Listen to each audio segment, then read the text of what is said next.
back with another jam-packed episode of Lunes Live. Your Compas got you covered with all of our takeaways from the wild Week 12 in the NFL.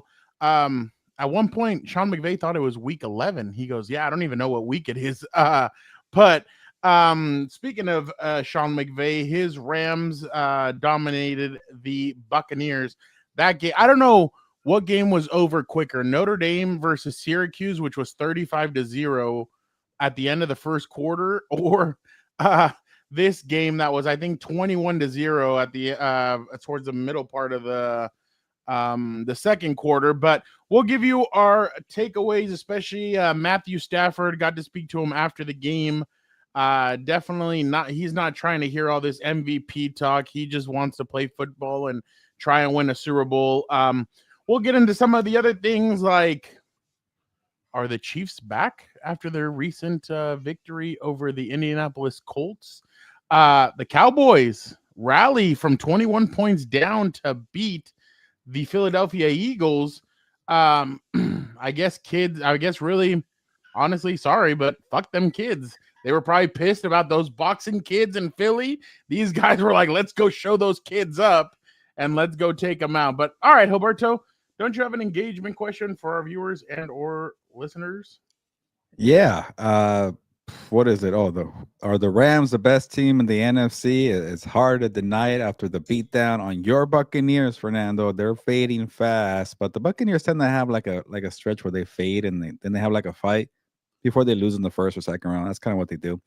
But they're not down yet. But the Rams did beat them up. Baker Mayfield couldn't punch above his weight class, so let me know. The Rams lost to the Eagles, but they did beat up on the Buccaneers and they beat the Seahawks. Your Seahawks again, Fernando. So are the Rams the best team in the NFC?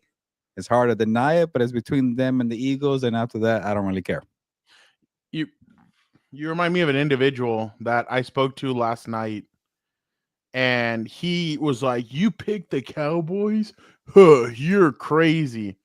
I wasn't so crazy after that. And I gave him some other takes, and he's like, "Nah, no." And then later he started thinking about it. Okay, you might be. I was like, I'm not crazy. I'm just ahead of the curve. I'll give you one or two of those takes. I'm going to save one of them for tomorrow when Dan's on, because I think he'll get an enjoyment out of what I say. But I do have one about the quarterback situation in Indianapolis. Okay. Yesterday I saw something that I think there's no way that Shane Steichen and the coaching staff can ignore. Not what I say. I just mean like what they see. But all right. Speaking of Matthew Stafford, 25 of 35, 273, 3 touchdowns. Puka Nacua, 7 catches, 97. Devontae Adams, 5 for 62 for 2 touchdowns. On the other side, I can't even get into it. It was very ugly. But it was a 34-7 victory. My question was, why the hell did Matthew Stafford not come out of the locker room after halftime in a baseball cap and in a hoodie? Why did he even play at all? And look, I try and let the local beat writers do whatever they need to do, but like, I would have grilled him a little bit more. Like, you just saw the opposing quarterback he came out in a sling. Why would you let your quarterback go back in there? And then he goes, well, what was his bullshit? It was, we knew he was going to hand it off, so why not just have him keep on going?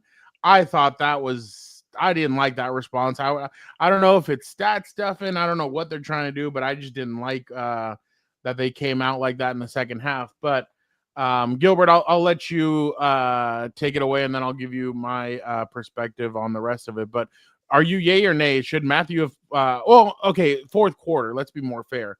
In the fourth quarter, should Matthew have still been in there?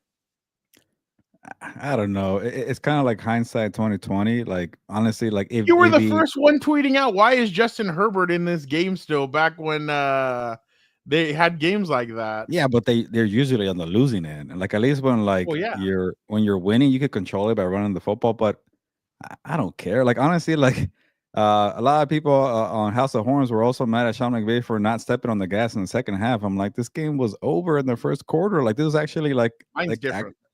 like a near perfect performance. I really have nothing to complain about for that performance. They handled business. They beat down the Buccaneers, and people were saying, what would they could have like had more points in the second half. I'm like, it's just the game script. And I think at that point you had control. You run the football, you get out. But I get it. Like, you want to, protect your quarterback, an old quarterback at 37 years old. So Who's had back problems? had a lot of injuries in his career, so it'll be better to get him out. But he got lucky, McVay. You could say that nothing happened. It could have been worse. So, but at least you're consistent, Fernando. If you win or lose, you rather have the quarterback get out there or get out of there. So, that's good to be consistent. To me, it's kind of like it's one of these things where I'm not gonna. Vita Vea almost got him on one of those, and I was like, if he would have continued the motion that he was in, that might have been. He might have broken Abuelo's bones. Yeah, and honestly, if he's out, this team is done. So I get that from that standpoint. It's probably one of those things where like you ask more on the Monday, the day after the game. We're like, okay, everybody's high and mighty off a victory. Now it's like, hey, like thinking about it, did you think you should have probably taken them out sooner? So I get that standpoint too. But I'm just surprised how many people are like, upset about the performance. Like they just beat down this a very competitive Buccaneers team. They just crushed Baker Mayfield. So yeah, I get it. When you see Baker Mayfield go down, you want to do the same. What was it? Was it the Jaden Daniels game? Oh, yeah. When Jaden Daniels got hurt, you know what the Seahawks did on the next drive? Sam Darnold, take a seat. We're not going to follow this path here of people getting hurt. So you just never know. But, a lot of things are just hindsight 2020. So I'm not going to make a big deal, but I get the point, Fernando, there. What the hell is Happy Thanksgiving, you guys? Jorge, why you changed your at name, or maybe you changed it, but he said shout out Vic. Is this a real Jorge Rodriguez? This is no, yeah, I think it is. I think it is. Uh-oh. I don't think ESG 8052. He said, I hate to disagree with McVay. I hate to disagree with McVay not worrying about the number one seed. The number one seed means you would face Eagles or Seahawks to the conference final. Nobody's happy about yesterday. This is weird. No. But like, I think McVay does want that number one seed. Yeah, he's not gonna admit it. Yeah, no. That's what I'm going with. Like, he's not gonna admit, oh, hey, yeah, we want that number one seed. We don't want to go freeze our asses off in Philly or have to go to it's like I know Seattle's not going to catch them for the division, but like having to go to Seattle in the cold in January, like you don't want to go there. They know exactly what they want to do. They want that number one seed. They don't want to have to go anywhere in the playoffs. They want to let it go through SoFi Stadium. So I completely understand why Sean said that. Sean's like, no, we still got a lot going on. Could you remember who the number one seed was last year at this point? I believe it was Philly, but I'm not. No, I wasn't. I looked it up. It was Detroit and Kansas City. And oh yeah, Sean McVay saying like it doesn't matter. It kind of does because those two teams ended up being the number one seed in the playoffs, so they held on to it for the final 6 games. Well, but and then no. Well, Chiefs made it. They got their butts whooped, but they managed the Super Bowl, and then the Lions choked in the division round. So. Yeah, maybe it doesn't mean everything to get the division around, but to go against McVay's point, if you have the number one seed right now, you're kind of in a good spot. And I started thinking about it. I'm like, okay, does that mean we have a strong chance of getting Patriots, Rams in the Super Bowl part 3 in this century? By the way, it was Kurt Warner and Tom Brady, and then Jared Goff and Tom Brady, and then maybe Drake May and Matthew Stafford. But I am worried about Will Campbell going down for the Patriots. But that's a story for a different time. But I don't think that would be like if you had a guess today, Fernando. I don't think it would be Patriots Rams, but that's just me. You know, it's funny. Speaking of which, Trey Smith has a high and low ankle sprain. How the hell do you get both? Like that was crazy. That's what they said today. You had a high and a low? High ankle and low ankle sprain. Damn. I don't get how you do that. Just call it an ankle injury. A full ankle. I know. I still worry about their secondary, but I had never met Kobe Durant.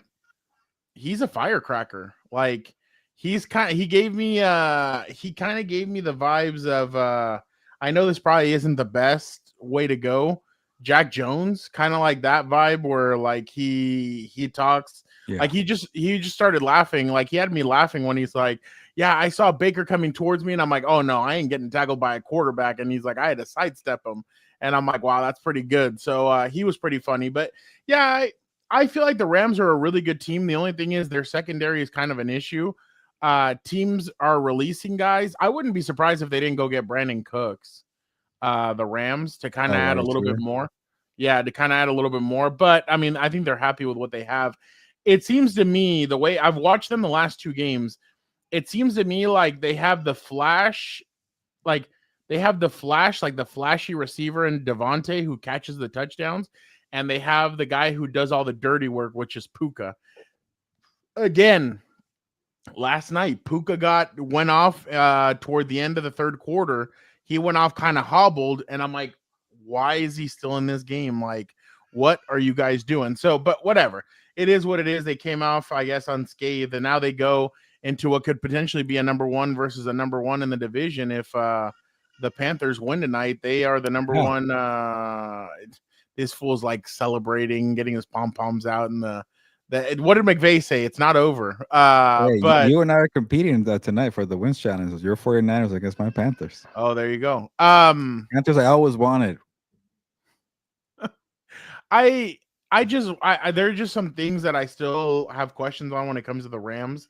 The run game, he goes away from it for long stretches of time, and I don't get why. By the way, Kyron he was pretty funny. He looks at me and he goes, "Why do you look familiar?" I was like, "Oh, I was at your combine, or at your pro day."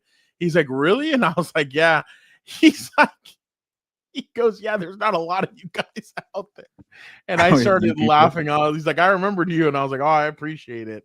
So I thought that was pretty funny. But um, just lastly, when the offensive line is a little bit of a concern still, because I know that they have had issues with it, but the run, I don't know why like they go away from the run, and it's funny because Eric and I kind of talk about that. I didn't talk to him yesterday. Well, I did because Dan wanted me to make sure that Eric was okay, because he wrote in his article is that it could make Pete Carroll be a one and done coach, and Dan felt for Eric on that one. But yeah, I mean, again, they're a pretty strong team. I think they're in. You know how you usually choose 5 or 6 teams that you think could win it all? They're definitely in that 5 to 6 teams for sure. I think they're in the top 4, probably top 3, maybe. But again, their secondary is an issue, and I'm just interested to see what they kind of do moving forward with that secondary. But again, they're a really good football team. I think Matthew Stafford's playing incredible football. 27 touchdowns since his last interception. That ties Tom Brady's record. That is huge. I don't know. I'll give it to Gilbert after this, but I don't know, because I feel like now it seems like positional players are the ones that are more of the, this is my last Super Bowl, like Ray Lewis, Jerome Bettis. I know Peyton did it, but Peyton had nothing left in the gas. Matthew might look at this team and be like, hey, we could still, because they have $94 million in cap next year. Obviously, they have to re-sign players and stuff, but he's going to look at that and be like, you know what, we could probably do it again. And then in our own stadium. And then that's what happened with Tom Brady. Everybody thought Tom Brady should have retired after his first year in Tampa, and after he won the Super Bowl. And he's like, no, I think we can still do it. So I think that competitive side of Matthew is going to get him, and he'll say, no, I feel like we can do this again. Yeah, I think that question is maybe meant more for the Rams. Like, if they win the Super Bowl, I feel like the Rams would be the one like, okay, we're good. It's time to get younger and get a first round pick quarterback. Maybe not, because this class of quarterback supposedly is crappy. I kind of hate that before the season starts, oh, it's loaded. Everybody's gonna come out, and I was like, it sucks. I'm like, what you said 4 months ago, it's gonna be good. Now it sucks, and then you go into the draft and like, oh, these guys suck, and then you have like 3 guys that do well. Anyways, I don't know how much you put stock into that, but if the Rams really want to get younger, I could see it. They keep giving them these 1-year deals. Like, let's not forget that the Rams have kind of been slowly hinting and trying to push him out. They let him shop around on his own. Like, hey, go talk to the Raiders or go talk to the Jets. I forget who else was in the Giants. So honestly, if that happens, like, how many suitors would Matthew Stafford have? He'll probably have like 5, teams that would just be willing to do whatever it takes to get him. He's playing that well. So that could be an interesting dilemma. Like, you kind of say, cool, we're cool with 2 Super Bowls, or you just keep it going the way he's playing. And honestly, I'm with you. I think Stafford probably wants to keep playing. Everybody seems to want to retire this guy already. All the mock drafts say the Rams should take a first round quarterback. Everybody was ringing the alarms, myself included, when Stafford wasn't practicing the whole summer. In 2022, he had an elbow issue, he had 2 concussions, and he had a spinal cord contusion. And everybody was saying, "Oh, it's time to retire." And it's been 3 years later. He had a great year in 23, good year in 24, and even better in 25. So we're all trying to get this guy to the retiring home, but at the end of the day, it's his decision. And like you mentioned, Fernando, quarterbacks tend to stick around even when it gets ugly. Aaron Rodgers, look at yourself in the mirror. Guys just think they could stick it around and always could play top tier football. But it's starting to seem like Stafford could be one of those guys. It's just like, it's not like with Tom Brady, because Tom Brady never, like, besides that torn ACL in 2008, he was pretty healthy for the most part. He knew how to kind of stay upright. He knew how to protect his body. I don't know about the witchcraft in Brazil, juju magic, but Stafford, I don't know if he could go that long, but I could see another 2 to 3 years, and he'll be 40 by then. No way he goes to 45 like freaking Brady, but I could see 3 years still after this. Yeah, I get. I think regardless, obviously, yesterday I could hear Rams people, staffers, they were hoping that the Saints would win because they want they're that checking the Falcons pick score. to be lower and lower. I think with that Falcons pick, they could take a quarterback. They may be able to, or maybe they wait until next year and do that and go with It a wouldn't hurt to quarterback. develop one, like, under your own terms instead of rushing the guy, and you have Stafford still there. Well, again, I could see them taking a pet project like Anthony Richardson That too. and being He like, does okay, that. let's develop him. Yeah. So I don't know. But again, I do think that their next quarterback is not in the NFL right now. I think they should draft somebody, and they should maybe, like, if they wait until next offseason, and let's just say that Arch ends up being an okay player, he's a first round draft pick, but he's like a 15 to 25. You don't think Sean would want him, sit him, and teach him, and then be like, all right, in a year, let me deploy, like, let me throw you out there into the NFL and let's do this together. I'm sure the Mannings, man, I'm telling you, this is the first time we've gotten a Manning in here since, and I know I'm getting ahead of myself, the first Manning since Eli. They're going to pull some bullshit. I can tell you right now. They're going to do something. They're going to want to get him to McVay, O'Connell, Purdy, 49. They're going to want to get him to an offensive mind like that. You know what's funny, Fernando? Like, we consider Sean McVay this offensive genius, and I think for the most part that's a fair statement for him. But you can't be called a total genius until you get that rookie quarterback that you develop and you have for the long haul. Yeah. Like Jared Goff, I guess, was young. He got him in his second year. He gave up on him. But he did give up on him. That's where I was headed. And then Stafford was already ready to go. We just kind of, put him into your scheme and you took off. They're going to want to get him to Greg Roman. Oh, boy. I will see if Roman is still in the league next year. But look at Kevin O'Connell and look at guys like Kevin Stefanski. Like, these guys are supposedly these gurus, and they're struggling to develop quarterbacks. And, unless Stefanski makes Shadur Sanders this great savior in Cleveland, then I don't know if that's going to happen. But Kevin O'Connell is supposedly this quarterback whisperer and can't even develop his own guy. JJ McCarthy has been horrendous. So it's not that easy to do. And maybe McVay wants to challenge himself to do that. But what if he goes the veteran route, like you said, like a reclamation project again?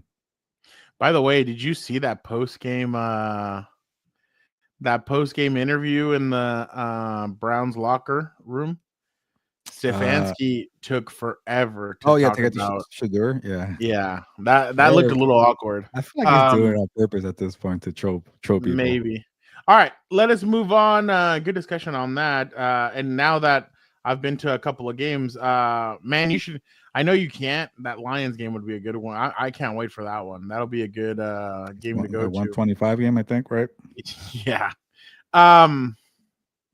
Gilbert yesterday, and I mean, obviously, I had a feeling. I don't know what the feeling was. I just felt like Philly was riding high. Riding high in a sense, but like, that there were issues with AJ Brown, issues with Saquon Barkley, all that going on.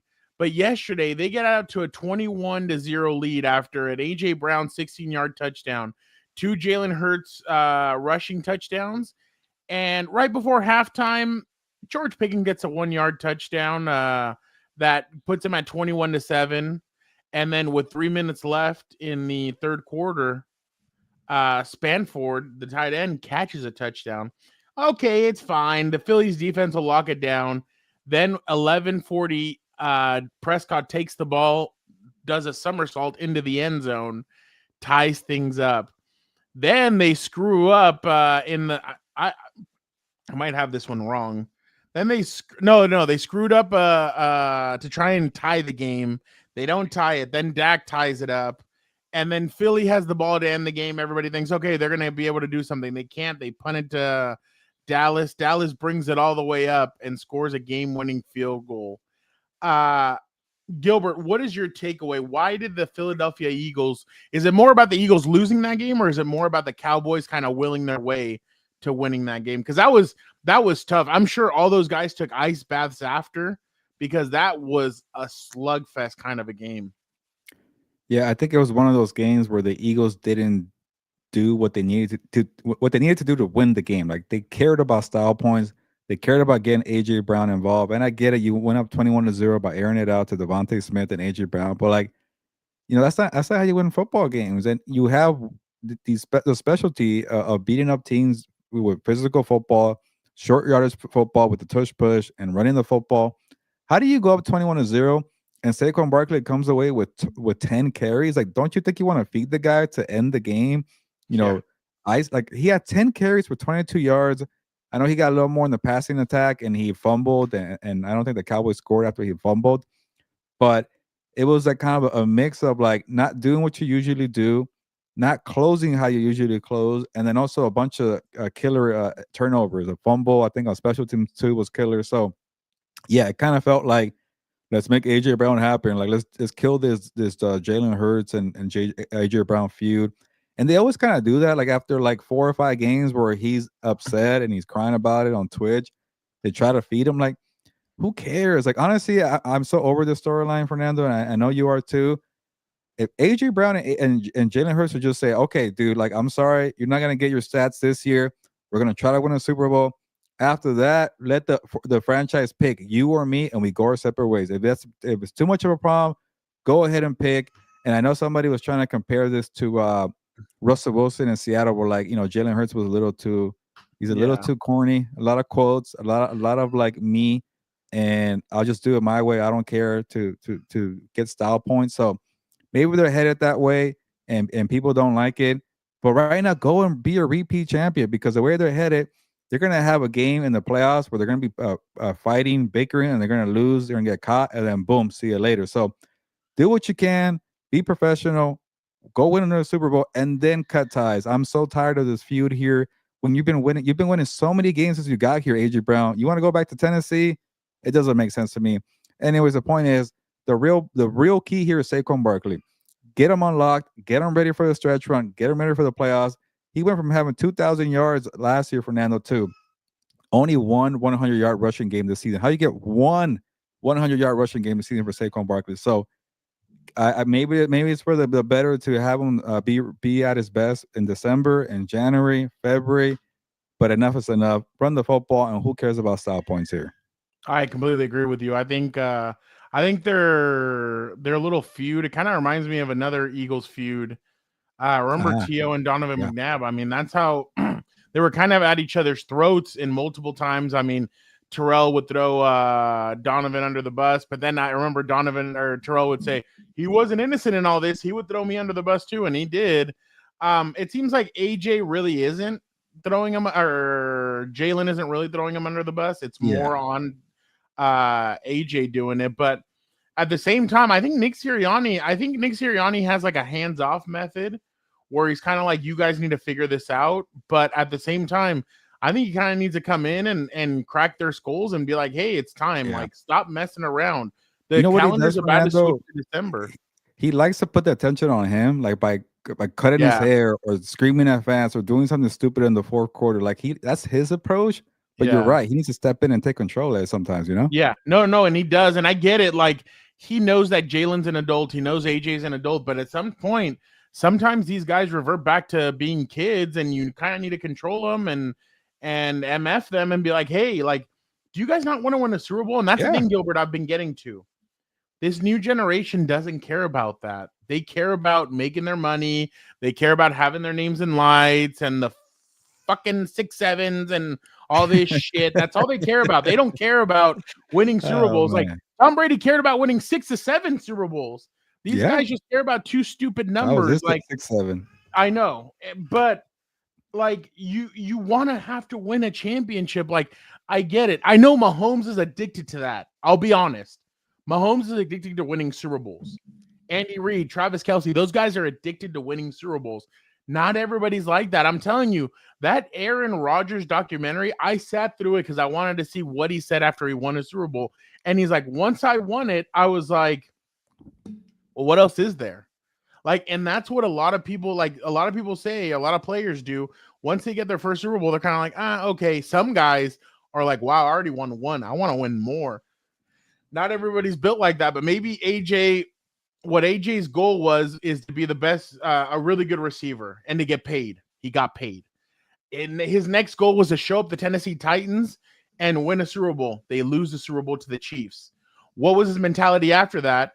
Oh, you know what? I want to go back to the Super Bowl. I want to beat the Chiefs or whoever it is and get my first ring. He did that. Now, where's his method? What is it? What's the next thing? Is it now just getting your stats? So that's what they have to ask themselves. But I really do think no matter what happens, this is the last year that we're going to see of Jalen Hurts and A.J. Brown. They're headed for a divorce next offseason. I'm just wondering what team. Well, I already can tell you one, the Steelers. Steelers are going to go get whoever they can to get more weapons. But I'm just interested to see what teams are going to line up to get A.J. Brown because I know there's going to be a lot, but I'm just wondering if they're willing to deal with everything that they've seen. Like I remember last year, that stupid book thing, everybody fell for it. Everybody bought the book.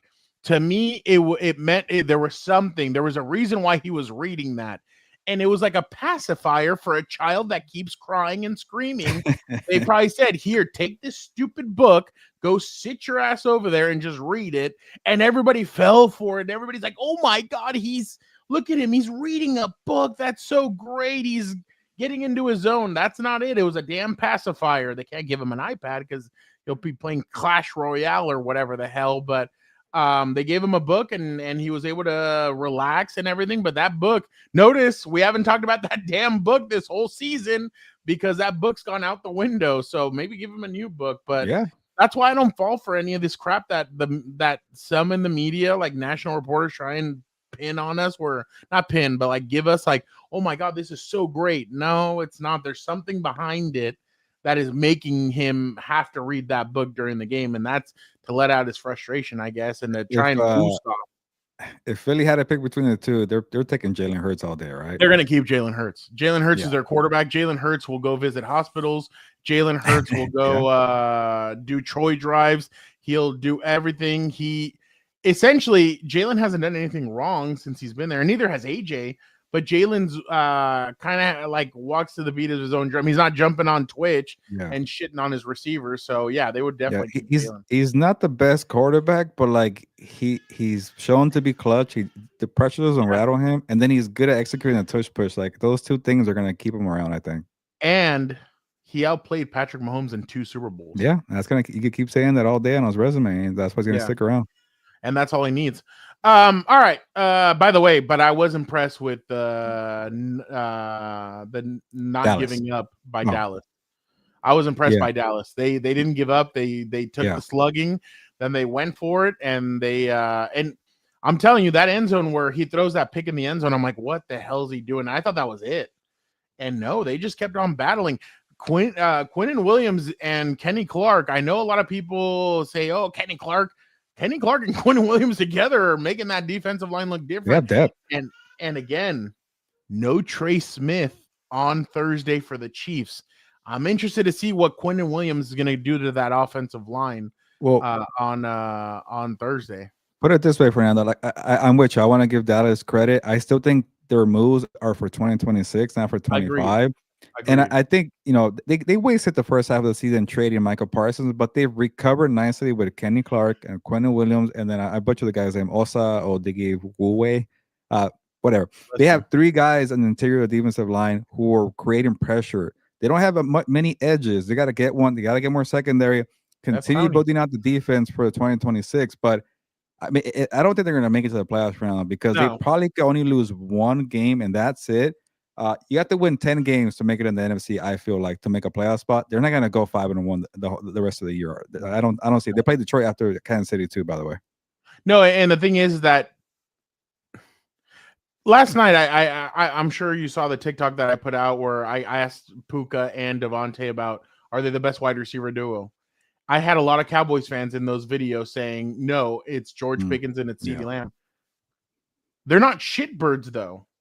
I'm sorry, like I say that, but like CeeDee Lamb and George Pickens will pick a fight with people. They'll pick a fight with themselves, their teammates. Like they are, like they're time bombs. Puka and Devontae aren't. Puka and Devontae just get in there and they go to the next play and that's it. Dude, CeeDee Lamb dropped a touchdown in the end zone and he yells at Dak and then he yells at his other teammates. I'm like, dude, that was on you. Like, he has the yips. He has the drops right now. And I don't know. That's why I couldn't call them the best wide receiver and duo in the NFL is because they don't keep drinking though in Vegas because they're playing their best football ever since they got hungover together in Vegas. So I know. Well, allegedly, because according to them, it was that Pickens didn't make a team bus or team meeting or whatever. But yeah, that's why I would say Puka and Devontae they have one common goal: win a Super Bowl. I don't know what the common goal, because Puka wasn't on that team that won the Super Bowl, so he's never won one. So what's the common goal between Pickens and CD? Pickens, they're saying that he might get franchise tag. You don't think he's going to make a stink about that, especially if he outperforms CD Lamb? Ooh, Dallas, just wait. But whatever. We'll get to that. Gilbert, on the other side of things, I have to go this route because it was a tale of two halves. In the first half, Indy gets out to a 14-9 lead or a 14, to 3 lead. And their offense was performing well. Danny Dimes was moving the ball up the field. Then at one point, it kind of turned off. Kareem Hunt, 30 carries, 104 yards, 1 touchdown. Mahomes was 29-46, 1 interception. I think Mahomes was sacked 3 times. Danny Dimes was not sacked once. Rashee Rice, 8 catches, 141. This was a tale of two halves. And in the second half, Danny Dimes just looked confused. He looked rattled. There was no pressure really around him, and he would just throw the football. He didn't anticipate. I mean, even what's it called? Warren, 5 catches, 45. Doolin, 1 catch, 48 yards. Pittman, 5 for 27, 1 touchdown. Pierce, 1 for 26. Like, even Josh Downs, who sometimes is their third down guy, 2 catches, 10 yards. I don't know what happened, but all of a sudden that game really unraveled for Indianapolis, and now it has Houston foaming at the mouth, knowing that they get to go up against Indy next weekend, and their defense is even better than Kansas City. So I'm going to let you go, and then I'm going to give you my takeaway from the game, because I have one takeaway that even Tyler Dragon was like, oh, like he thought that was a little aggressive, but I'll see what you think. But Gilbert, go ahead. What did you make of this game? Is it more on Kansas City winning it, or is it more on Indy lost that game? I think Indy lost that game, and to Kansas City's credit, they saved their season, because if they would have lost that game, that would have been it. I would have forked that team. Yeah. But they lived to see another game, and we'll see what they do against Dallas, and they're playing well too right now. They can't afford any more losses, Kansas City, but that was a game the Colts were in control of for like 2.5 quarters, maybe 3 quarters, and you couldn't find anything else to get Jonathan Taylor involved. You couldn't get Daniel Jones to find another wide receiver. And that was my big concern with Indy, man. Like, they're just too reliant on Jonathan Taylor. And I'll try to take a guess of where you go with Jonathan Taylor. I like Jonathan Taylor. Or sorry, I'll try to take a guess on where you're going to go with this big, bold thing you're going to say. And I think it might be with Jonathan Taylor. I like Jonathan Taylor. He just has a lot of games where he gets quiet. And you can't go quiet when the whole team is relying on you to win games. Daniel Jones can't play without Jonathan Taylor. That is a big red flag for Indy. To their credit, they were competitive. I think Daniel Jones was trying to be competitive and find a way without Jonathan Taylor. He just doesn't process that quickly when he doesn't have a balanced attack. Credit to the Indy defense. They're starting to find something there with Sauce Gardner, Travis Ward coming back. They were shutting them down for about 3 quarters, and then Mahomes said, F it. I'm going to Rashee Rice all day, every day. I don't care if Sauce Gardner's there. They picked them apart in the fourth quarter. Rashee Rice, that's what I've been seeing. I've been wanting to see from the Chiefs here. They're trying to do too much too soon, trying to get Hollywood Brown involved. They're trying to get Travis Kelce involved. They're trying to get Xavier Worthen involved. You got one play, man. Give it to Rashee Rice and go fight and make the playoffs. And he was handling business there. They don't even have a running game. Kareem Hunt did a couple stuff there. But Indy came to play defensively. They were shutting down for 3 quarters. They let it get away. They should have won that game. I looked up. I'm like, what the hell is going on here? Why is Mahomes having the ball here with a chance to take the lead here? It went to overtime, I think, right? I forgot. It did. That's when I knew, okay, it's going to be one of these games where Kansas City finally wins a 1-score game here. But, yeah, I don't want to write off Indianapolis, call them a fraud or anything. They're just too reliant on Jonathan Taylor. And a lot of times Jonathan Taylor goes cold. And I don't think he's going to win the MVP. I don't think he's going to win Offensive Player of the Year. He's a good player, but there's probably LT couldn't even win the MVP by himself the year that he had the 31 touchdowns. They had to co-MVP him with Drew Brees. Yeah, you know what is it about Taylor? He just doesn't do the other stuff. Like Christian McCaffrey could catch. Jahmyr Gibbs is freaking explosive and can catch the football. So to me, I'm worried about Indy, but it was a good game. I won't crap on them too much, but they let one get away. It's not about Jonathan Taylor. By the way, they missed DeForest Buckner yesterday. That's their run stopper and their guy that gets right through there. But Latu stepped up with that touchdown, so at least they got something there. But you're right. Yeah. No, Latu has 3 picks, I think, this year, which is pretty impressive. Kind of a quiet second-year surge. I know. So I think yesterday showed Indy all that they needed to see in Daniel Jones, and I don't think they should re-sign him. I would rather use a second-round pick and go get Mac Jones than I would trade. Let Danny Dimes continue. They're kind of like the same player. One is not as timid to push the ball, I guess, and being Mac Jones will push the ball. Yeah, and Danny Dimes gets a little anxious when he's in there. I could not believe by the way, my hot take for tomorrow, or what I was going to say that I'm going to wait for Dan, involves the game from today, or that game. But I really think that that Mac Jones, obviously he'd be cheaper, but if you're going to give Danny Dimes a Baker Mayfield contract, you're not going to get anything out of it. And I thought Shane Steichen made a huge mistake yesterday, and Tony Romo, in his mid-drinking, allegedly, tirades, made sense at one point, and I agreed with him. When they were at midfield, why didn't you go for it on 4th and 3? Why would you give the ball back to Kansas City and let them drain the clock? And like he said, if you would have given them the ball at midfield, they probably drain a minute 30, a minute 40 off the clock. Instead, they drained the whole time. And they tied up the game. They went into overtime, and then they ended it. No. This was an overtime. My bad. This was an overtime. But then you have 4 straight 3-and-outs where Danny Dimes just looks like he's a deer in the headlights. He pissed down his leg, and then he shat through the other one. That was an embarrassing game. And if he goes and they play Houston and he shits the bed, if they completely miss the playoffs at 8-2, if they're 8-2 and they just completely piss it away the rest of the week, which I don't think they will, I would really consider not bringing back Danny Dimes twice, right? And then they got Houston twice and Jacksonville twice. Yeah, that's tough. If he pisses and shits down his leg in all 4 of those games, there's no way you can bring him back. Like yesterday, they should have put that game away. It should have been over with. And then now you're 9-2. You're at the top of the conference again with Denver and New England. But instead, now you're looking at it and everybody's thinking, oh, yeah, you're going to get caught. Not throwing the fact that you lost 2 first-round picks for Sauce Gardner, you're going to miss the playoffs? Yeah. That cannot happen for this team. It can't. I know. And it was ugly. And the thing is that their corners got picked apart by Rashee Rice. They kept on putting Rashee in the slot, and then for some reason they stopped. They kind of like when they would kind of go away from their usual Anarumo.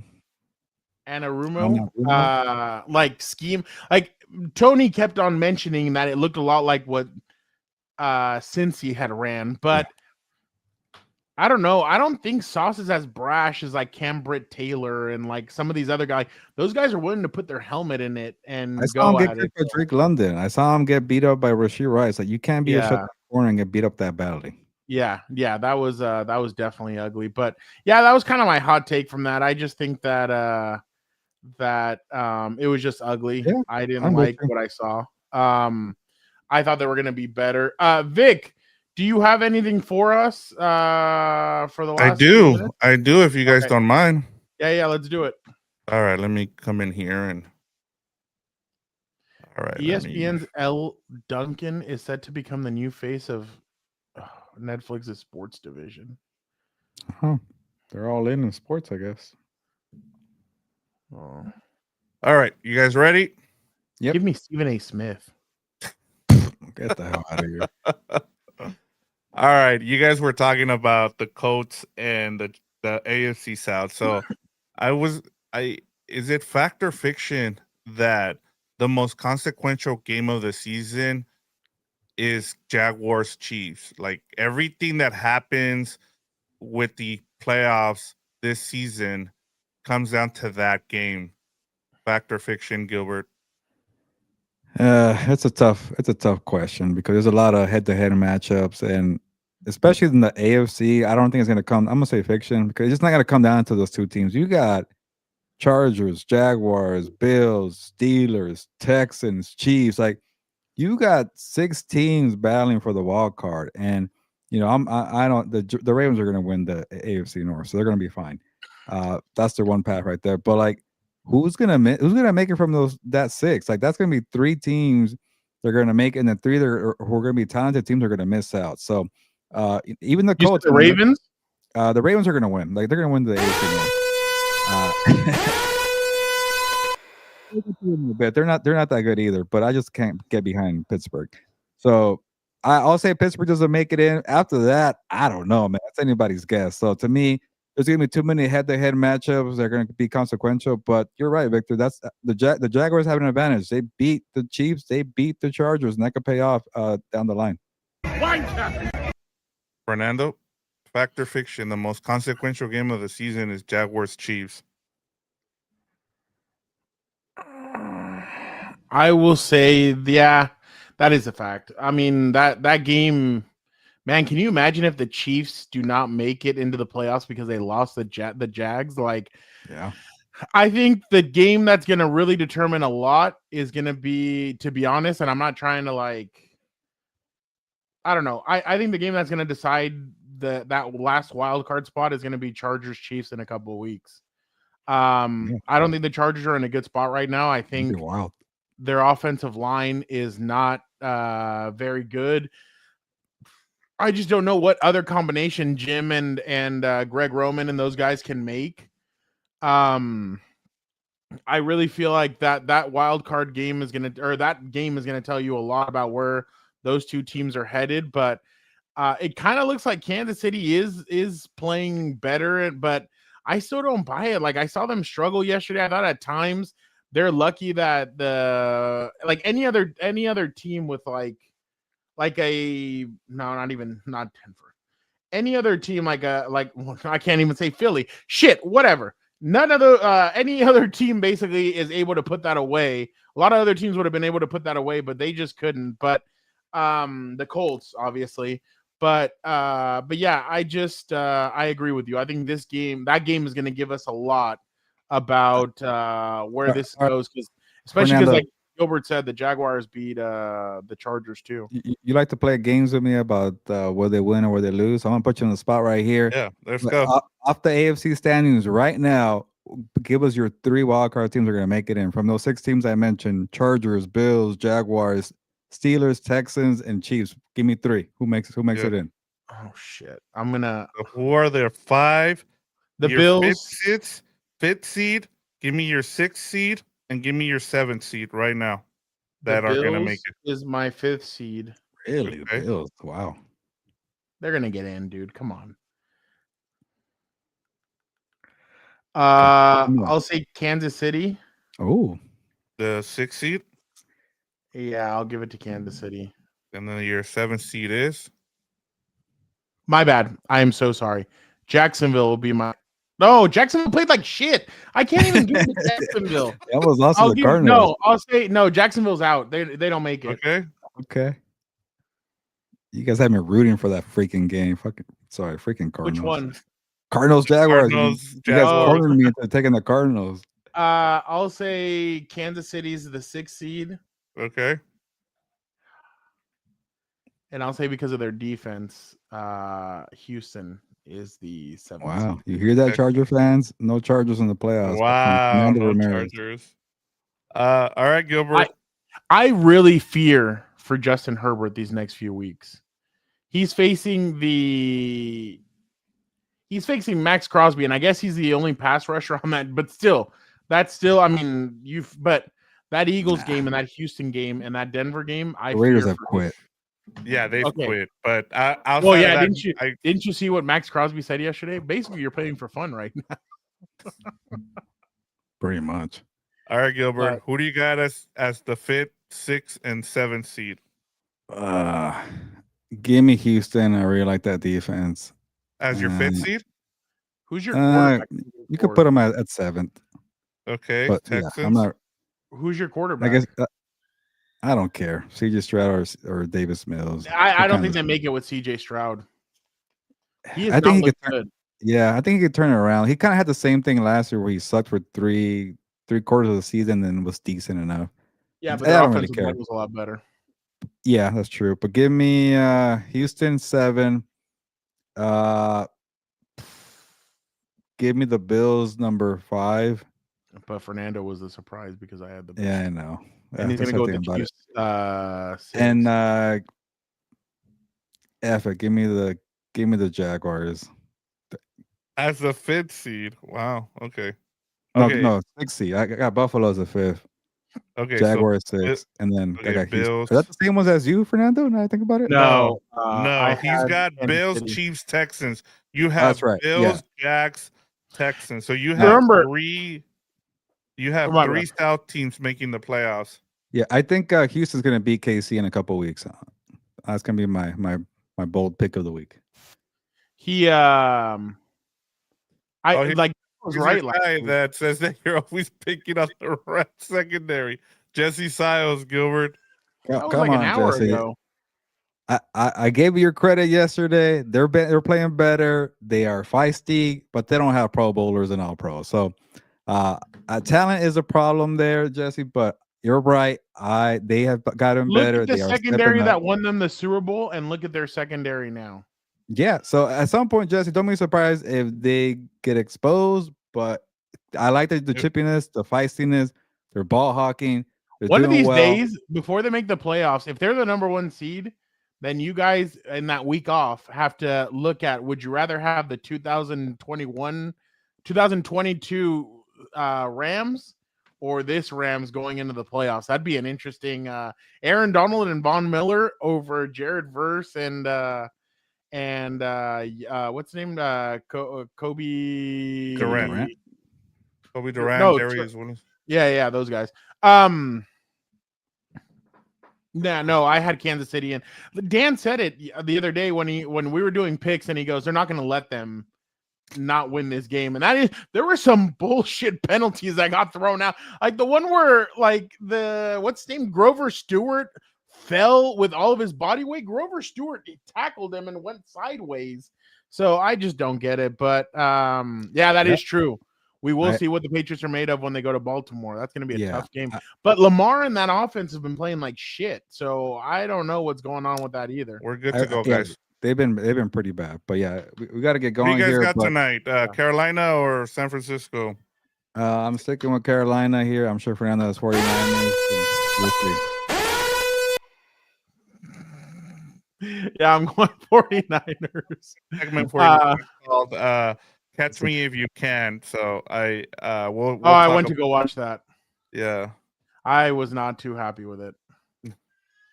Oh wait, no. Catch Me With You Can. That's a great one. No, Now You Yeah. See Me. I had my. All right. Go All ahead right. and get us out of here, Fernando. All right. Appreciate everybody so much. Thank you guys. You guys are the best. We'll be back tomorrow. Dan and Vic will be on, obviously. We will go through. Vic, do we know yet, or is that going to be a surprise? Oh, I said I have a segment called Catch Me If You Can tomorrow. Oh, that's what you were saying. I thought you were talking about I'm going to go watch Catch Me If You Can. I'm like, no, that's that going to old? be our segment tomorrow. I have Okay. I have a little game for the three of you guys that I want you guys to participate. It won't end till the end of the season, but I can't wait to talk about it tomorrow. And then I play Catch Me With Thick Women. That's crazy. All right. And then Gilbert and I, before the fellas jump in, fork them or not, or unfork them, we'll see what Gilberto says, because it is week 12. So, again, thank you guys so much. You guys are the best. We'll be back tomorrow. Do not forget. But yeah, don't forget to check us out. Like, comment, subscribe. You guys are the best. Gilbert, get us out of here. Yeah, let's get out of here. One more game for week 12, Panthers, 49ers, and then we're going to recap it tomorrow on 4 Compas on the Tuesday show. It's time to get going. Ya nos vamos, pues. Vámonos.